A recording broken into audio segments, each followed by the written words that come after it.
우리의 삶에서 돈은 분명 필요하고 중요합니다. 그러나 돈이 우리의 마음을 지배하고 하나님보다 앞자리에 놓일 때 그것은 단순한 재물이 아니라 우상이 되어버립니다. 우리는 하나님을 믿는다고 고백하면서도 실제로는 돈에 더 큰 힘을 두고 의지할 때가 많습니다. 돈이 있으면 안심하고 없으면 불안해하며 결국 신앙의 무게 중심이 하나님이 아니라 돈으로 기울어질 수 있습니다. 그래서 내가 지금 어디에 마음을 두고 있는지, 혹시 모르는 사이에 돈을 하나님보다 더 의지하고 있지는 않은지 점검해야 합니다. 오늘은 돈인가 하나님인가, 내가 우상 숭배에 빠졌는지 확인하는 방법을 함께 나누고자 합니다. 첫째, 돈이 없을 때 절망하고 하나님 앞에 나아가지 못한다면 우상일 수 있습니다. 돈은 우리의 삶을 유지하는데 꼭 필요하기 때문에 누구나 그것을 소중히 여기며 살아갑니다. 그러나 돈이 없을 때 느껴지는 불안과 두려움이 지나치게 커져 하나님께 나아가는 것을 막는다면 이미 마음속에서 돈이 하나님 자리를 차지하고 있다는 신호일 수 있습니다. 돈이 부족하다는 이유로 기도할 힘조차 잃고 예배 자리에 나오지 못하며 오히려 하나님께 더 가까이 가야 할 때 주저한다면 그것은 단순한 생활의 어려움이 아니라 신앙의 중심이 흔들리고 있다는 증거입니다. 우리가 돈을 의지하게 되면 돈이 있을 때는 평안하고 없을 때는 절망하게 되는데 그 순간 하나님보다 돈을 더 신뢰하고 있는 것입니다. 성경은 분명히 말합니다. 하나님은 우리의 필요를 아시고 채우시는 분입니다. 그러나 돈이 없다는 이유로 그분 앞에 나아오지 못한다면 그것은 돈을 공급자처럼 여기고 하나님은 멀리 두는 것과 같습니다. 실제로 많은 사람들이 물질적인 어려움 속에서 하나님을 더 의지하기보다 오히려 낙심하며 하나님을 멀리하게 됩니다. 돈이 없으면 하나님이 계시지 않는 것처럼 느끼고 돈이 많으면 하나님이 필요하지 않은 것처럼 살아갑니다. 이것은 분명한 우상 숭배의 모습입니다. 하나님은 상황과 상관없이 우리의 유일한 피난처이시며 돈의 많고 적음과 관계없이 우리의 삶을 지켜주시는 분입니다. 성경 속 욥을 떠올려 볼 수 있습니다. 그는 하루아침에 모든 재산과 자녀를 잃었고 몸까지 병으로 고통을 당했습니다. 그러나 욥은 돈과 소유가 사라졌다고 하나님 앞에 나아가는 것을 멈추지 않았습니다. 오히려 그는 주신 분도 하나님이시고 거두신 분도 하나님이시라 고백하며 하나님께 시선을 두었습니다. 만약 욥이 돈과 재산을 하나님보다 더 의지했다면 그는 절망 속에서 무너져 버렸을 것입니다. 하지만 하나님을 바라본 그의 믿음은 끝까지 흔들리지 않았고 결국 하나님은 그의 삶을 회복시키셨습니다. 이처럼 돈이 없을 때 절망하는 것이 아니라 하나님 앞에 무릎 꿇을 수 있는 것이 참된 신앙입니다. 돈이 없을 때 하나님께 나아가지 못하는 이유는 우리의 마음이 이미 돈을 의지하는 데 익숙해졌기 때문입니다. 돈이 있어야 안전하다고 믿고 돈이 있어야 문제를 해결할 수 있다고 생각하며 돈이 있어야 사람들에게 인정받는다고 여깁니다.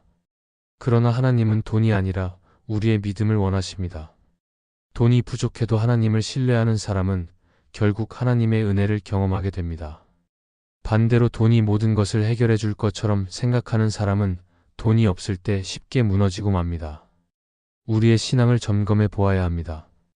혹시 돈이 부족할 때 하나님을 찾는 대신 불평과 낙심에 빠지지는 않는지, 돈이 없다는 이유로 기도의 자리를 떠나지는 않는지, 예배보다 생계와 현실을 더 중요하게 여기며 하나님을 외면하고 있지는 않은지 돌아보아야 합니다.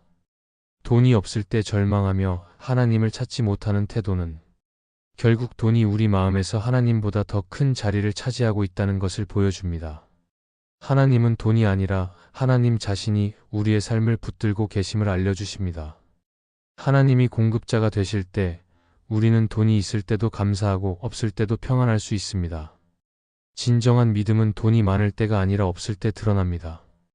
돈이 없을 때 하나님께 더 가까이 나아가고 돈이 없을 때도 예배를 포기하지 않으며 돈이 없을 때도 기도를 멈추지 않는 사람은 돈이 아니라 하나님을 의지하는 사람입니다.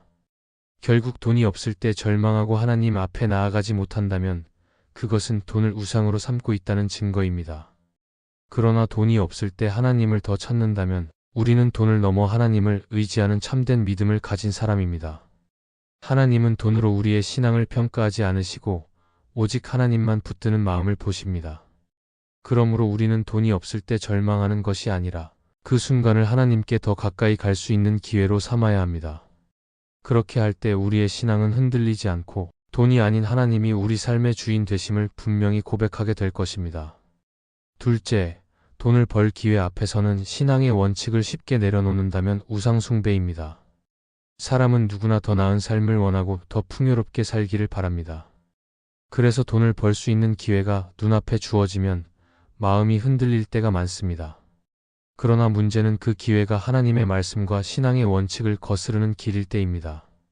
그 순간에도 하나님의 뜻을 따라야 하지만 돈이라는 유혹 앞에서 쉽게 타협한다면 이미 돈이 하나님보다 앞자리를 차지하고 있다는 증거입니다. 신앙은 평안할 때만 지켜내는 것이 아니라 실제 삶 속에서 선택의 순간마다 드러납니다. 돈을 벌 수 있는 좋은 기회처럼 보이지만 그것이 하나님의 말씀에 어긋난다면 과감히 내려놓을 수 있어야 합니다.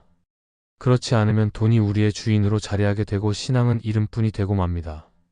성경 속에서 에서는 장자의 명분을 팥죽 한 그릇에 팔아버렸습니다. 배고픔이라는 순간적인 필요 앞에서 하나님께서 주신 귀한 축복을 가볍게 여긴 것입니다. 그의 선택은 단순히 음식의 문제가 아니라 하나님이 주신 은혜를 물질과 맞바꾼 사건이었습니다. 이처럼 돈이나 물질이 앞설 때 우리는 쉽게 영적인 가치를 잃게 됩니다. 순간의 이익을 붙잡느라 영원한 것을 놓치는 것이 바로 우상숭배의 모습입니다. 오늘날 우리의 삶에서도 비슷한 상황이 있습니다. 더 많은 이익을 얻기 위해 정직을 포기하고 신앙의 원칙을 양보하며 하나님께 드려야 할 시간과 마음을 빼앗길 때가 있습니다. 그때마다 우리는 돈을 섬기고 있는지 아니면 하나님을 섬기고 있는지 드러나게 됩니다. 돈의 기회 앞에서 신앙의 원칙을 지킨다는 것은 때로 손해처럼 보입니다. 정직하게 일하면 더 느리게 성장하는 것 같고 신앙을 지키면 세상에서 기회를 잃는 것처럼 보입니다. 그러나 하나님은 우리의 손해를 모르는 분이 아니십니다. 오히려 그 과정을 통해 하나님은 우리를 더 깊은 신뢰로 이끄시고 결국 가장 좋은 길로 인도하십니다. 세상은 기회를 놓치지 말라고 말하지만 하나님은 그 기회가 거룩을 해치는 것이라면 내려놓으라고 말씀하십니다. 내려놓는 순간 우리는 세상 기준으로는 손해처럼 보여도 하나님 앞에서는 진정한 승리를 경험하게 됩니다. 돈을 벌 기회 앞에서 쉽게 신앙을 내려놓는 태도는 우리의 마음을 점검하게 만듭니다. 우리는 예배 시간을 빼앗으면서까지 이를 선택하고 있지는 않은지, 정직과 양심을 타협하면서까지 이익을 추구하고 있지는 않은지 돌아보아야 합니다. 신앙의 원칙은 상황에 따라 변하지 않습니다. 하나님은 어제나 오늘이나 동일하시고 말씀은 변하지 않는 기준입니다.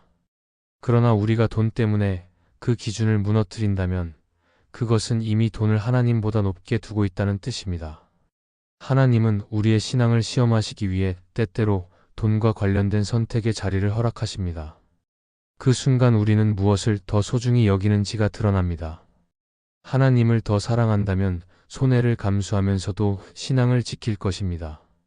그러나 돈을 더 사랑한다면 신앙을 양보하고 세상의 길을 따르게 됩니다.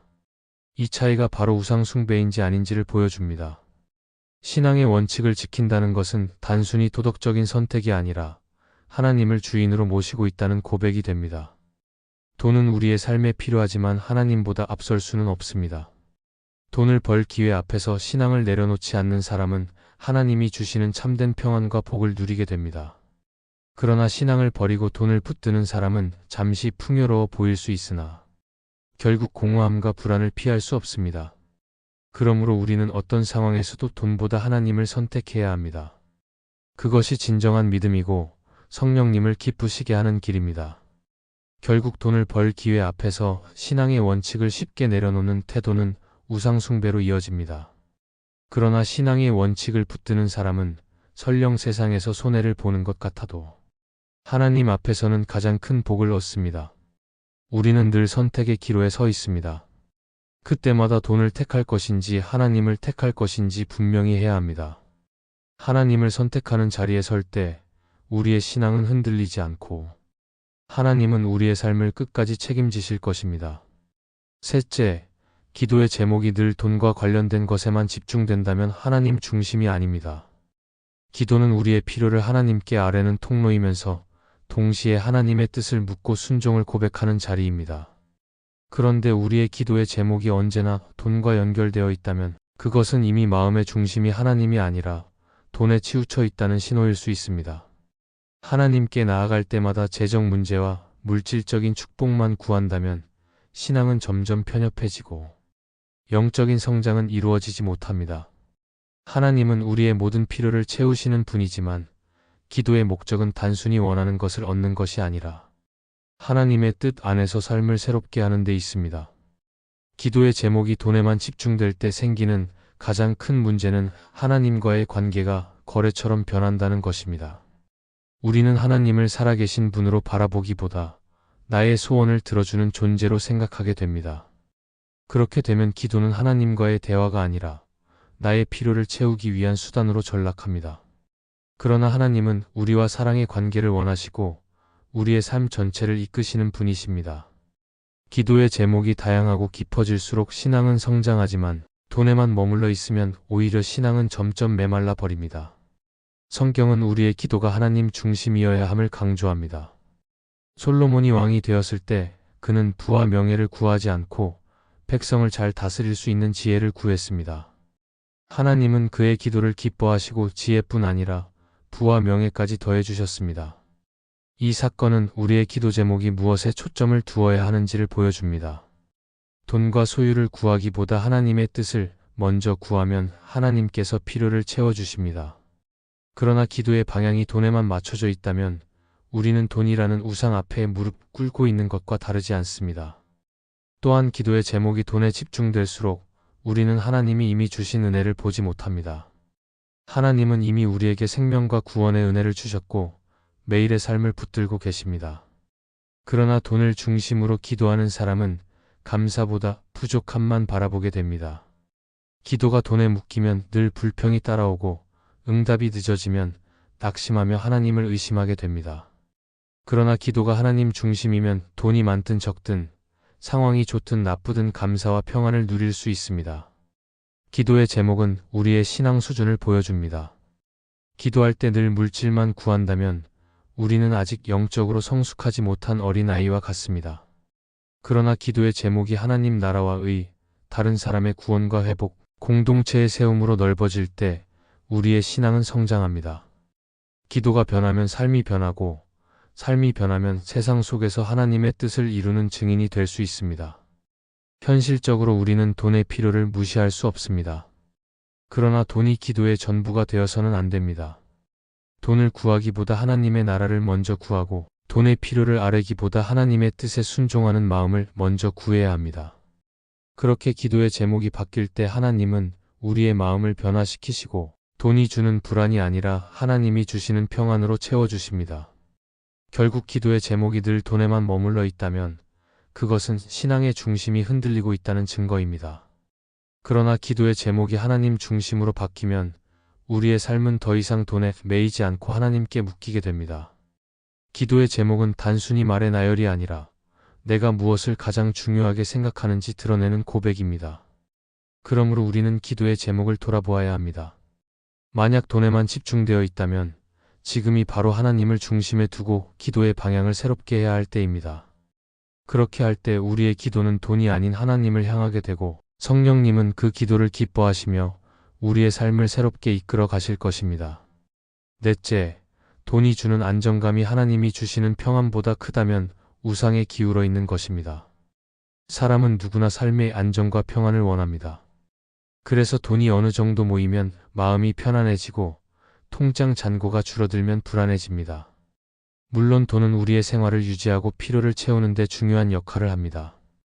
그러나 만약 돈이 주는 안정감이 하나님이 주시는 평안보다 더 크게 느껴진다면 이미 우리는 돈을 신뢰하며 하나님보다 앞자리에 두고 있는 것입니다. 돈으로 얻는 안정감은 일시적이고 조건적이지만 하나님이 주시는 평안은 상황을 초월하고 영원히 흔들리지 않습니다. 그럼에도 우리가 돈에 더 의지하고 안정을 찾으려 한다면 그것은 신앙의 중심이 하나님이 아니라 돈에 기울어 있다는 분명한 신호입니다. 사람은 돈이 많을 때는 자신이 안전하다고 생각하지만 돈이 사라지면 두려움에 빠집니다. 그러나 하나님을 의지하는 사람은 돈이 많아도 교만하지 않고 돈이 없어도 흔들리지 않습니다. 하나님께서 주시는 평안은 돈으로 살 수 없는 은혜이기 때문입니다. 예수님께서 말씀하셨습니다. 너희 보물이 있는 그곳에 너희 마음도 있다 하셨습니다. 우리의 마음이 돈에 있으면 평안도 돈의 많고 적음에 따라 달라집니다. 그러나 우리의 마음이 하나님께 있으면 삶의 형편과 상관없이 평안이 변하지 않습니다. 돈이 주는 안정감은 외적인 환경에 좌우되지만 하나님이 주시는 평안은 내적인 믿음에서 나옵니다. 예배의 자리에서 하나님이 주시는 위로와 확신을 경험한 사람은 세상의 불안 속에서도 흔들리지 않습니다. 그러나 돈을 더 크게 의지하는 사람은 아무리 많은 것을 가지고 있어도 불안에서 벗어나지 못합니다. 결국 돈은 우리의 영혼에 참된 평안을 줄 수 없습니다. 돈이 지켜줄 수 있다고 믿는 순간 우리는 돈을 우상으로 삼게 되고 성령님이 주시는 평안을 잃어버리게 됩니다. 팀 켈러는 그의 책 기도에서 이렇게 말했습니다. 기도하지 않는 사람은 돈이나 성공이 주는 안정감을 더 크게 의지하게 된다. 그러나 하나님을 향한 기도 속에서 누리는 평안은 세상이 줄 수 없는 안전이다.